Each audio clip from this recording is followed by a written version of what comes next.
This is Casa Leo Morera, which is among the block of buildings on Passeig de Gracia that includes Gaudi's Casa Batlló. This block is called the Island of Discord because it includes designs by 4 architects with radically different interpretations of modernisme. Casa Pasquale Pons was built around 1890. As with Casa Batlló, only the noble floor was occupied by the owner. The other floors were rented out. The Casas Rocamora, with their distinctive orange towers, were built in 1917 by a soap magnate. This street contains the most expensive real estate in all of Spain.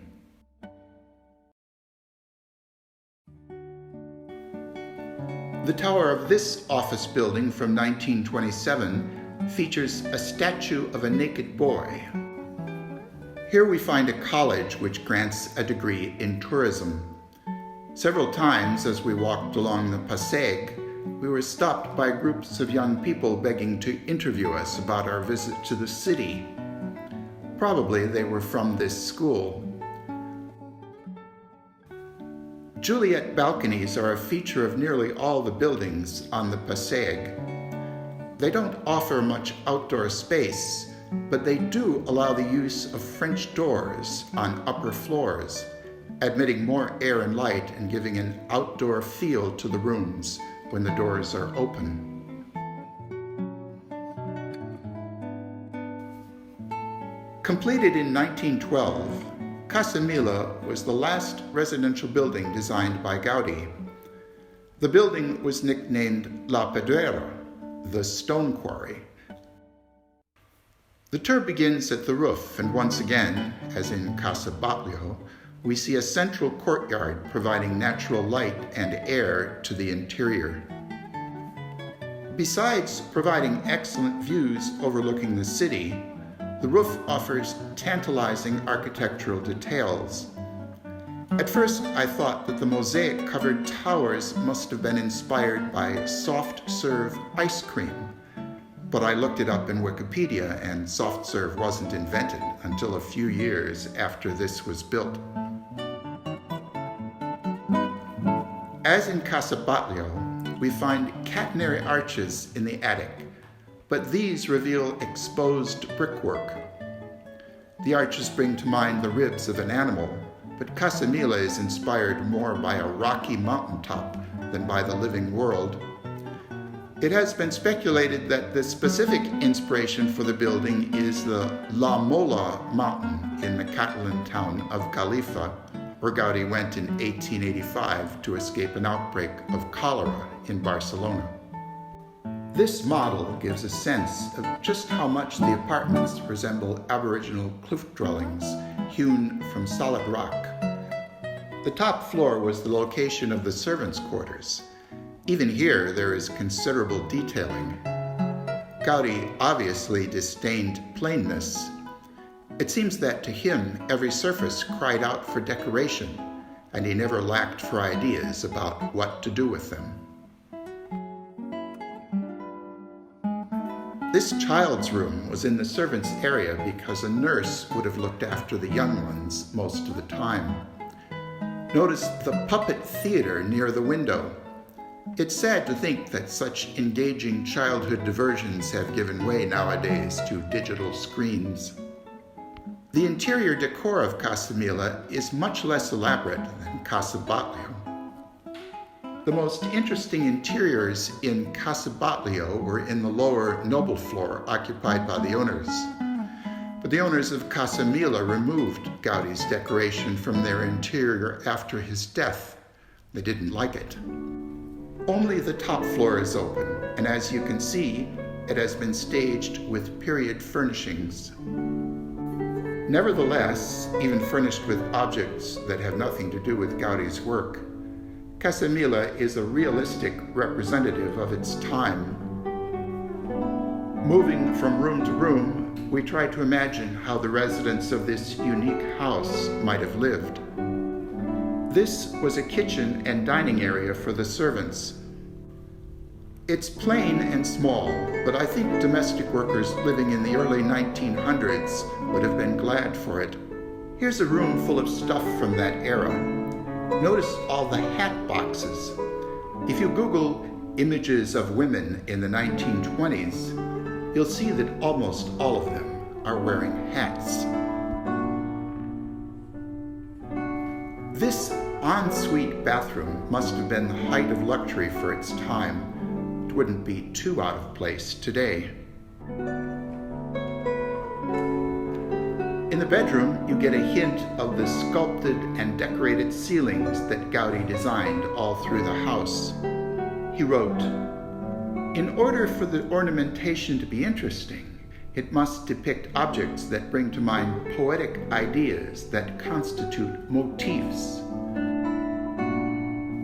In this office, we see how French doors opening onto a Juliet balcony bring the outdoors into an otherwise claustrophobic room.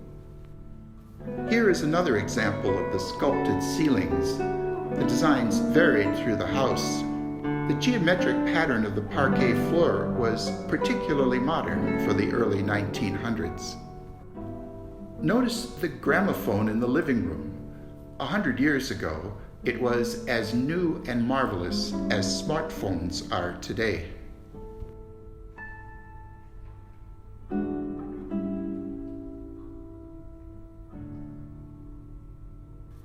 The amount of window area is unusually large for the time. In contrast to most earlier construction, the building is supported not by the walls, but by concrete columns and steel framing, which allows larger openings in the facade.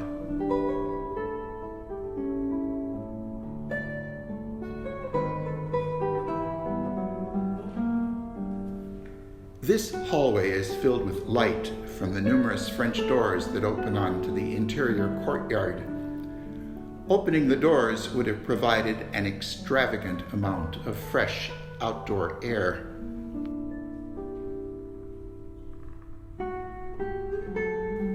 Notice the sinuous shapes that make up this railing. As we walk down this stairway, the simple act of moving from one floor to another becomes something of a grand experience.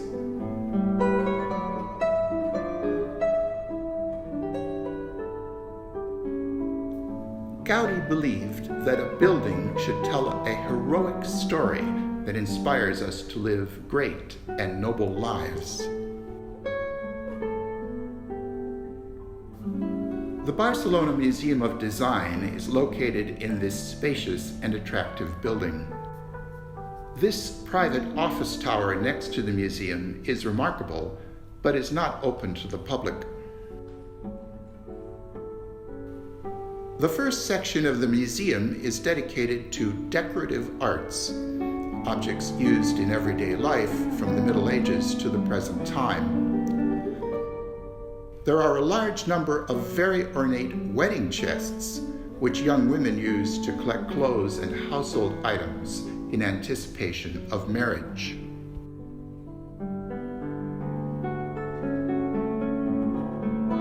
This marble inlaid table is especially fine. These painted tiles depict a courtly festivity called La Chocolatada. The last word in luxury travel in the 18th century. A coach like this is what would have carried Cinderella to the ball to meet her prince. While the objects in this museum mostly have practical uses, the exhibits demonstrate the human urge to dress up our lives in every possible way, and how styles have changed over the centuries. Today, you can buy a child's bed in the shape of a race car, but here we can see that it's not a new idea.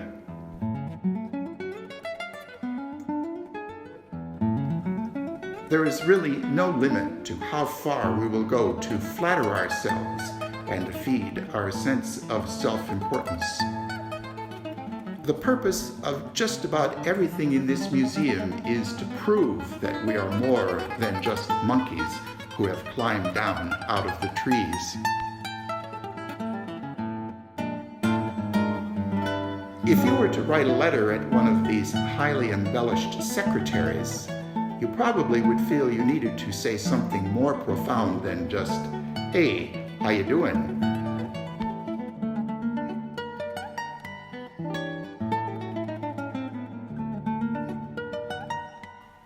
You wouldn't just sit any old way on one of these benches. You would sit with purpose, contemplation, and devotion.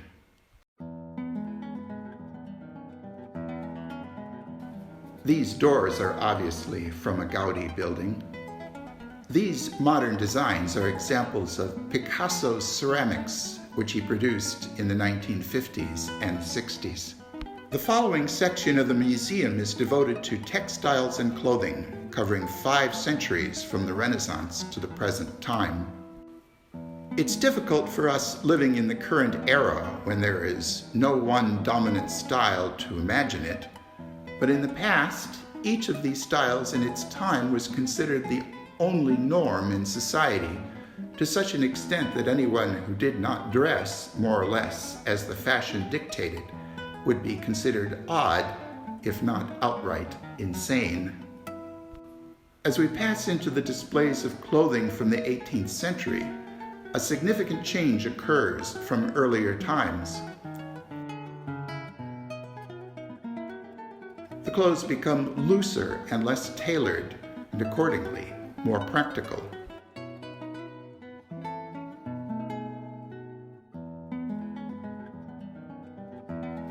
By the 19th century, exaggerated body shapes have returned, and also the dresses have become much more extravagant, reflecting the increased wealth brought on by the industrial age.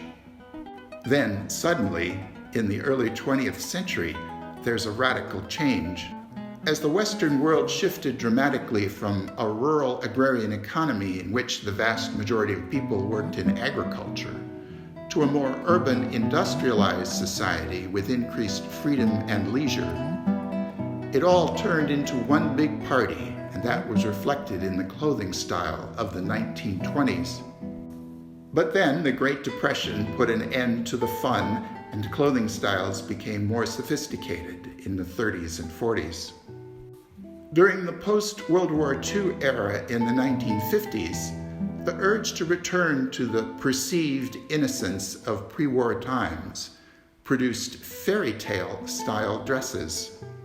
But then came the 1960s, in which women started to dress like men and men like women. Now there's no dominant style. Anything goes. The more extreme, the better. Is this where we're going to end up eventually, with the torn jeans look?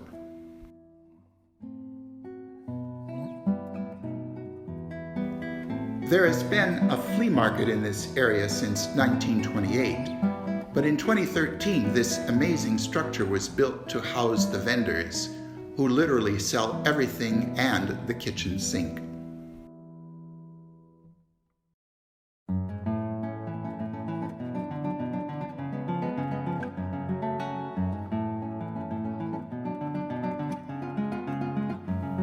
The Barcelona Maritime Museum is housed in the former shipyards, which had been located here since the 13th century.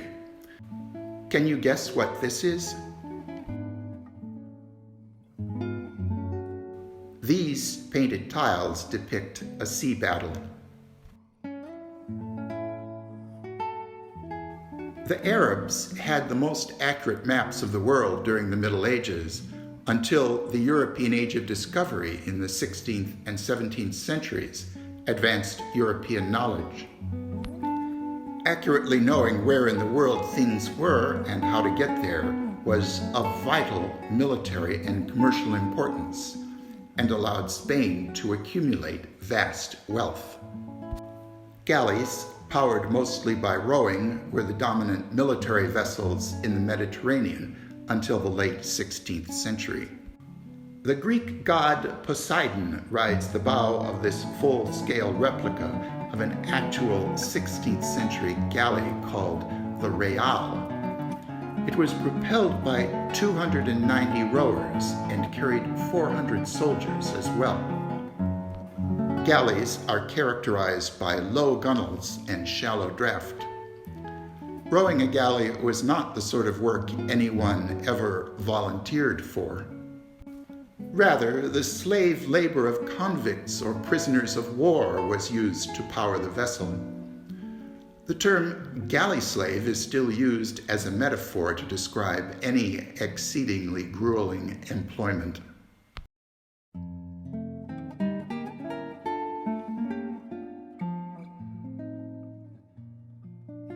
And it's been a frequent meme in entertainment. Galley slaves are featured, for example, in the famous 1959 movie Ben-Hur, in which they strain to keep up with the accelerating beat of a drum and are whipped when they fall behind.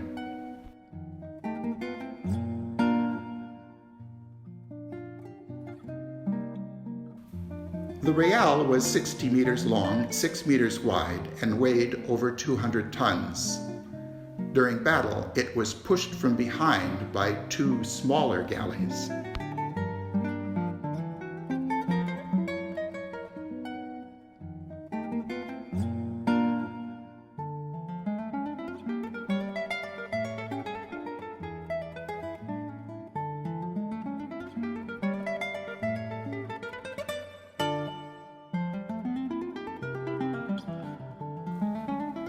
The admiral and his officers would sit perched in these luxurious quarters.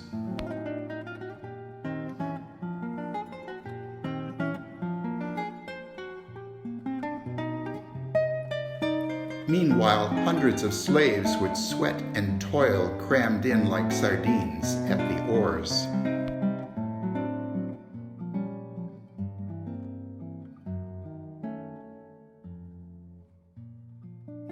The museum also contains exhibits from the age of steam. This is one of the earliest fossil fuel engines.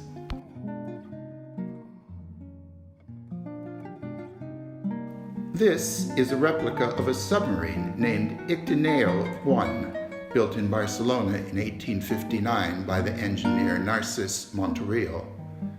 It was human-powered and made more than 20 test dives to a depth of 20 meters. This square sits between the Maritime Museum and the marina. A 60-meter-tall monument to Christopher Columbus is topped by a statue of the explorer pointing out to sea. It was built for the 1888 Universal Exposition in Barcelona and commemorates the fact that Columbus came to the city after his first voyage to America to report to King Ferdinand and Queen Isabella of Spain, who had paid for his expedition. This 100-year-old schooner, the Santa Eulalia, offers sailing excursions. Fish gather in the waters of the marina, waiting for tourists to toss food to them from the shore. A long pedestrian bridge leads to Port Vell, an urban redevelopment project created for the 1992 Barcelona Olympics that includes Europe's largest aquarium.